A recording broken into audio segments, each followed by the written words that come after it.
Halo semua, kembali lagi bersama Golden Boots. Oke guys, nggak kerasa ya, udah mau keluar aja gue dari hotel ini buat karantina. Jadi ini mungkin jadi video terakhir gue rekaman dengan suasana seperti ini, dengan tempat yang nyaman gitu ya. Wah, gila, enak gitu ya, ruangannya ber-AC, nyaman lah pokoknya di dalam hotel ini.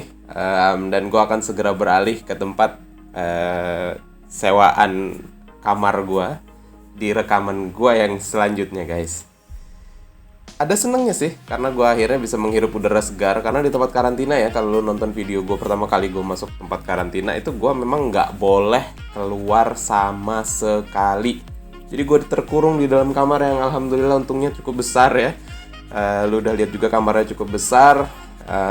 Ya lumayan lah, at least gue bisa agak jogging-jogging dikit kalau bosen ya kan. Asli gue jogging keliling kamar. Terus di atas meja juga ada Coca-Cola, ada mineral water. Nggak akan gue pinggirin, bahkan akan gue minum ya. Bukan mau nyindir Ronaldo ya guys. Jadi pada dasarnya ya untuk seorang atlet, nggak usah ngomongin seorang atlet lah. Kita sendiri pun, gue sendiri minum Coke ini. Gue tahu dan gue sadar gulanya itu sangat amat banyak dan jahat. Jadi gue memang dijatah lah ya minum Coke itu. Jadi kayak gue suka banget minum Coke, tapi gue kayak nggak, setelah gue tahu kadar gulanya tinggi banget, gue jadi kayak ya memang kayak dijatah gitu. Jadi gue kayak minum Coca-Cola itu sebulan paling sekali atau 2 kali doang lah gitu, nggak lebih gitu ya. Tetaplah minum air putih, lebih sehat. Oke guys, oke. Cukup dengan ininya ya, dengan dengan intermezzonya, karena niat nggak pernah berbanding lurus dengan kenyataan. Gue selalu berniat untuk bikin video review ini pendek-pendek karena satu, belum ada viewersnya juga. Yang kedua juga ya tadinya pengen compact aja, pengen singkat gitu ya. Ternyata nggak bisa guys, kalau udah ngomongin bola gitu ya, ngomongin sepatu, ngomongin bola, sesuatu yang passionnya gue tuh bisa panjang. Lu juga pasti ada lah yang kayak gitulah, ada yang lah yang sama kayak gue. Oke, terus kita langsung aja ya. Gue mencoba untuk sesingkat mungkin, tapi gue yakin juga tetap akan di atas 12 menit ini video. Karena intronya aja ini udah 2 menit lebih ya kan. Kita membahas partai Portugal melawan Jerman ya kan. Jadi gue udah bilang di video gue pertama, thanks buat lo semua yang udah nonton dan udah komen di situ. Gue bilang di situ, nasib Jerman akan ditentukan di 45 menit babak pertama melawan Portugal. Dan ya kalau lo udah nonton, nanti akan gue ceritain lah versinya gue apa sih yang membuat permainan Jerman ini berubah ketika melawan Prancis, dan kira-kira faktor apa. Nah nanti coba lah ya, kalau gue inget pasti akan ke sana arahnya. Terus Portugal sendiri mengetahui Prancis bermain imbang, karena kan partai ini sudah Prancis ya. Gue yakin ketika Portugal tahu Prancis bermain imbang dengan Hungaria, mereka agak sedikit lega dan agak sedikit tenang. Karena di otaknya mereka pasti, kita cari imbang nih gitu ya kan. Paling nggak mindsetnya ya selalu lah. Gue yakin kalau Ronaldo nggak mau dibilangin, Ronaldo kita main cari imbang ya. Orang kayak Ronaldo pasti dia akan marah dengan pelatihnya. Nggak ada kata imbang dalam kamus gue, menang atau menang gitu ya kan. Jadi ya mungkin ayo kita cari kemenangan gitu ya kan. Tapi ya realistis juga lah. Realistis lah Portugal lawan Jerman. Oke, kenapa mesti realistis? Oke, gue tunjukin aja line up-nya ya. Jadi di line up ini kita bahas dari tim Portugal dulu ya. Oh, sebelum ke situ, yang menarik dari line up ini, dua tim tidak melakukan perubahan apapun terhadap line up-nya. Wuis. Bener kan ya? Bener ya? Kayaknya bener ya. Correct me if I'm wrong ya. Seinget gue sih line up Portugal juga begini, line up Jerman pasti begini, karena gue nonton Portugal, Hungaria kayaknya begini. Nah, kita ke line up-nya Portugal. Menarik sebenarnya menurut gue line up yang diturunkan oleh Santos ya. F panjang banget namanya guys, gue singkat aja ya, F Santos. Di partai ini menarik kenapa? Karena kita bahas dulu formasinya ya. Berdasarkan yang gue dapat dari datanya Google, Santos ini menurunkan formasi 4-1-4-1. Tapi yang kita ketahui di lapangan adalah mereka ini formasinya 4-2-1-3 gitu ya, atau 4-3 4-2-3-1 gitu ya. Jadi ya dua di belakang itu ya of course dua gelandang bertahannya nih si Danilo Pereira sama William Carvalho. Oke. Tapi kita ikutin aja yang ada di data dari Google ya. Jadi formasinya 4-1-4-1. Nggak ada perubahan, di kiper masih Patricio, backnya Pepe sama Ruben Dias. Back kanan ada Nelson Semedo, back kiri ada Guerreiro. Di gelandangnya ada Pereira, ada Bernardo Silva, ada Diogo Jota, Bruno Fernandes, William Carvalho, dan di depan ada Cristiano Ronaldo. Nah, kita ke Jerman sekarang ya. Nanti kita bahas secara keseluruhan lah ya satu-satu. Kita ke Jerman. Nggak mengejutkan juga, Joachim Löw pasti dia akan ya ibarat kata nih gini nih. Gua lawan Prancis aja nyerang, apalagi lawan Portugal gitu ya kan. Gua nggak takut gitu kan. Jadi kayak ya dia menurunkan formasi yang sama, nggak berubah sama sekali. Cuman ada yang berubah, tapi nanti sabar guys. Oke. Lu udah lihat kan formasinya Jerman, nggak ada yang berubah. Neuer, Ginter, Hummels, Rudiger, Gundogan, Kroos, Kimmich, Gosens, Havertz, Muller, dan Gnabry. Serge Gnabry, mana yang ngomongnya ya. Jadi gue mau membahas beberapa fun fact dulu ya versinya gue. Gue baru browsing mengenai backnya dan gelandangnya Portugal ya. Portugal ini gelandang serang ke depan itu kita nggak perlu meragukan lah ya. Almost world class lah ya. Kecuali Ronaldo. Kalau Ronaldo sih udah god class mungkin. Udah nggak jelas lah, itu alien lah gitu ya. Tapi Bernardo Silva, Bruno Fernandes, dan Diogo Jota ini udah bukan pemain kaleng-kaleng guys. Levelnya tuh udah ya Diogo Jota of course sejak dia pindah ke Liverpool ya baru naik kelasnya ya kan. Sebelumnya ya kan mungkin ya agak-agak di bawah dikit lah. Nah, kalau Bernardo Silva, Bruno Fernandes udah lah ya, memang dari awal musim kelasnya duo Manchester ini udah beda lah. Cuman yang menarik ini membahas di bagian gelandang bertahan sama back sayapnya Portugal gitu ya. Jadi gelandang bertahannya William Carvalho sama Danilo Pereira. Danilo Pereira ini main di PSG. Secara klub, PSG klub papan atas lah ya, klub Eropa lah gitu, DNA Eropa lah gitu ya. Tapi Pereira ini sendiri bukan pemain inti kan ternyata di sana guys. Jadi belum kelas 1 lah di PSG-nya juga. Dan William Carvalho ini main di Real Betis ya kalau nggak salah ya. Dan ya Real Betis juga bukan klub papan atas Liga Spanyol. Jadi memang agak mengkhawatirkan sih line up-nya di gelandang bertahan ini ya. Padahal dia punya Renato Sanches. Renato Sanches itu sebenarnya nggak bertahan-tahan banget. Karena secara permainan, secara positioning dia agak lebih attack, lebih nyerang juga gitu ya. Jadi walaupun ya dia secara klubnya Lille, juara di Prancis juga gitu. Lebih mentereng lah kurikulum vitae-nya ya, pernah main di Bayern Munchen walaupun gagal karena ACL ya kalau nggak salah cedera ya. Terus kita ke Nelson Semedo. Nelson Semedo ini harusnya posisi yang ditempatin oleh si Cancelo ya kalau nggak salah ya, karena nggak beruntung kena COVID dan nggak bisa main, diganti Nelson Semedo. Semedo ini pemain Wolverhampton Wanderers, gue tadi browsing ya. Yang mengejutkan gue, dia ini 3 musim main di Barcelona guys. Gue nggak pernah lihat. Gue ini udah lama banget berarti nggak nonton bola ya. Baru nonton bola tuh, maksud gue nonton pertandingan lain selain Inter lah ya. Inter gue masih sering nonton lah. Musim ini musim terbanyak gue nonton Inter full time gitu ya. Musim lalu adalah 1-2 pertandingan. Musim sebelumnya ya sama lah 1-2 pertandingan. Jadi gue baru sadar Nelson Semedo ini pemain Barcelona dan lumayan dia. Minute play-nya di Barcelona itu lumayan gitu. Tapi downgrade dari Barcelona pindah ke Wolverhampton. Ada apa ini, ya kan? Dan Guerreiro, oke, pemain Borussia Dortmund. Cuman ya oke lah, lumayan lah gitu ya. Dan di sisi back 2 ya Pepe udah mulai menurun, udah tua juga. Dan Ruben Dias ini adalah pemain yang calon masa depan lah gitu ya, masih lumayan muda, main di Manchester City gitu. Kalau Rui Patricio juga udah lama. Nah, yang mau gue sorotin di sini kalau kita bandingin dengan skuadnya Jerman guys. Ini kayak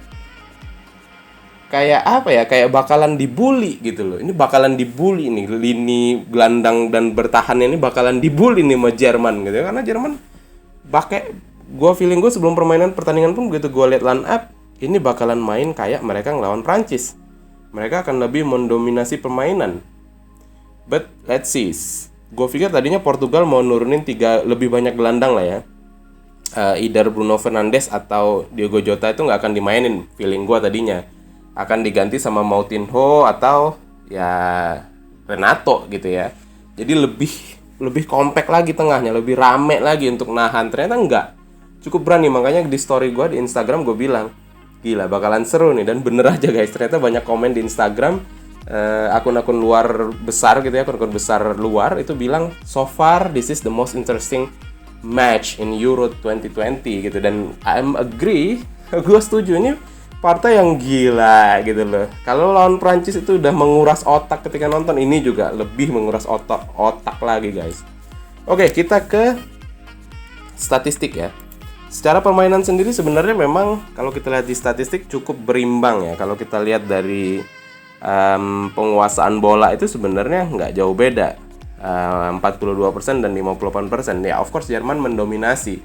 Cuman ketika mereka udah 4 gol itu memang udah agak kendor gitu ya. Nah, kita ke permainan babak pertama dulu. Ini yang mau gue bilang, nasibnya Jerman ada di babak 45 menit babak pertama ketika melawan Portugal. Secara permainan beda drastis guys. Kalau lo menyadari mereka itu di pertandingan ini lebih mengandalkan wingbacknya, baik Gosens maupun Kimmich. Itu serangan sekarang selalu dioper, diarahin kedua ini. Kalau sebelumnya mereka menurut gue nih ya, di tengah berkutak-katik itu langsung mencoba masuk ke Havertz atau Muller, baru kirim ke sayap dan gagal, banyak mati, banyak ya nggak bisa nyalahin juga. Gelandangnya Prancis secara nama lebih mentereng daripada Danilo dan William Carvalho, ya kan? Cuman harusnya kalau menurut gua kalau Jerman masih bermain sama dengan melawan Prancis, ya nggak jalan juga gitu ya. Dan ya benar ketika mereka mencoba menjalankan pola baru ini kena serangan balik karena memang tinggi banget guys. Line-nya Jerman tuh tinggi banget yang menyebabkan karena mereka kalau lo perhatiin ya, mereka berfokus sama dua wingback. Wingback ini kan harusnya support nih belakang. Karena mereka punya dua gelandang itu lebih ke naluri menyerang gitu. Jadi ketika kena serangan balik wingback nggak turun, wah habis lah ya kan. Kita lihat dihukum sama Portugal 15 menit kalau nggak salah ya. Itu serangan balik cepet banget. Kalau lo lihat itu cornernya Jerman itu disundul Ronaldo. Lo bayangin ya. Ronaldo nyundul, terus Ronaldo ngegolin. Dia lari hampir 100 meter guys, dalam jangka waktu sekian detik doang gitu ya.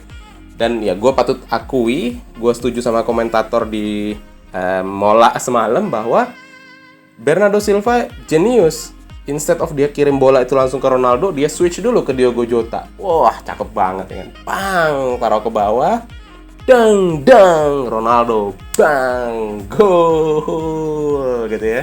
Nah, tapi setelah itu Jerman mulai sadar nih, mereka bisa dieksploitasi dari serangan balik dan mereka merubah polanya. Jadi kalau lu lihat 15 menit pertama itu mereka fokus ke Kimmich, fokus ke Gosens, tapi udah dua ini yang nusuk gitu ya. Nah, setelah 15 menit lu perhatiin, itu antara Muller atau Havertz dia akan minta. Dia akan jadi decoy gitu ya. Dia akan membuat tipuan gitu ya. Jadi ketika dia mendekat, instead of bola itu dikirim dekat, di switch dari Kimmich di switch ke Gosens, dari Gosens di switch ke Kimmich.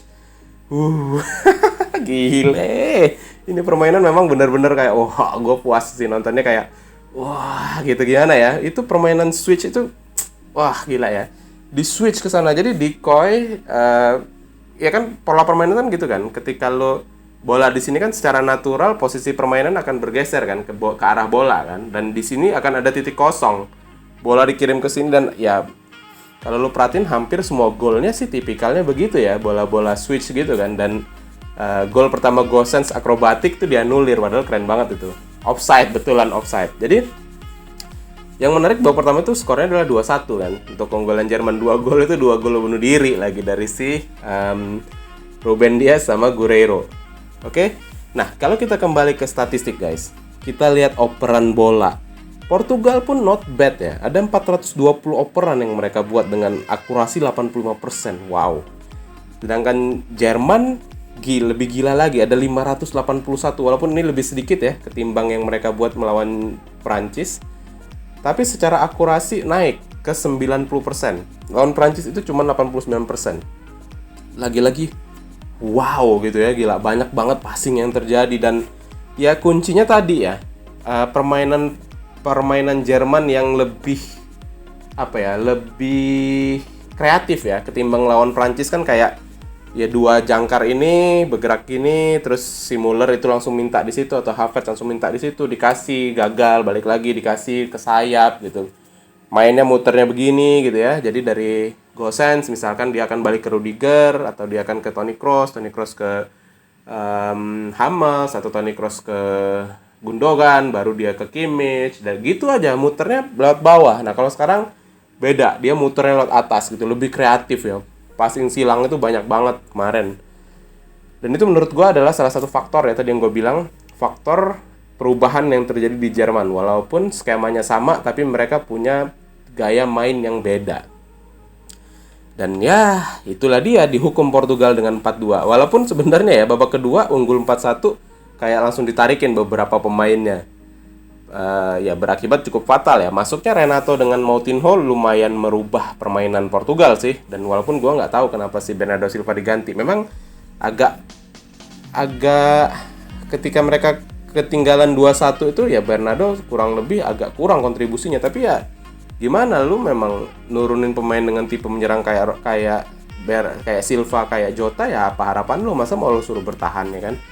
Ya alhasil dengan kekalahan 2-4 ini Portugal ya beruntung, menurut gue beruntung dia bisa mencetak 1 gol ya. Karena selisih golnya lagi-lagi +1 masih ya. Kalau dia 4-1 selisih golnya 0, which is merugikan. Nah dengan begini ya dia tinggal mati-matian aja lawan Prancis gitu ya. Dan akan menjadi cukup unik menurut gue kalau misalkan keadaannya gini, Prancis ngalahin Jerman, Jerman ngalahin Portugal, Portugal ngalahin Prancis. Seru kayaknya kalau kayak gitu kan.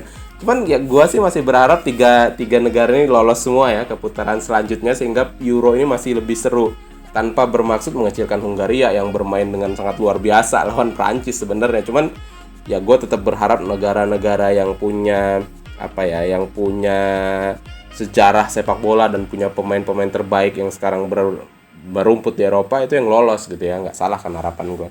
Nah dengan begini langkah Jerman akan sedikit lebih mudah. Karena ya di atas kertas mereka menghadapi Hungaria. Mereka punya poin 3 sekarang. Masih tetap di bawah Prancis. Karena di posisi pertama masih ada Prancis dengan selisih gol 2. Lalu ada Portugal, lalu ada Jerman. Dan terakhir Hungaria dengan poin 1, 3, 4 berarti ya. Cukup menarik melihat kiprah selanjutnya ini akan bunuh-bunuhan Prancis dan Jerman. Prancis dan Portugal. Karena Jerman di atas kertas ya mungkin bisa menang mudah lawan Hungaria, tapi let's see kalau Hungaria masih pakai semangat yang mereka keluarkan ketika bermain melawan Prancis. Hati-hati Jerman. Oke, segitu aja dari gua. Cukup senang ngebahas tentang review pertandingan ya, karena ya membuat bagi gua sendiri adalah pelajaran bagi gua untuk membaca pertandingan gitu ya. Dan harapan gua ketika gua bermain bola ya bisa gua aplikasiin ke dalam permainan gua ya kan. Segitu aja dari gue guys. Ya mudah-mudahan bermanfaat ya buat kalian. Golden Boots pamit.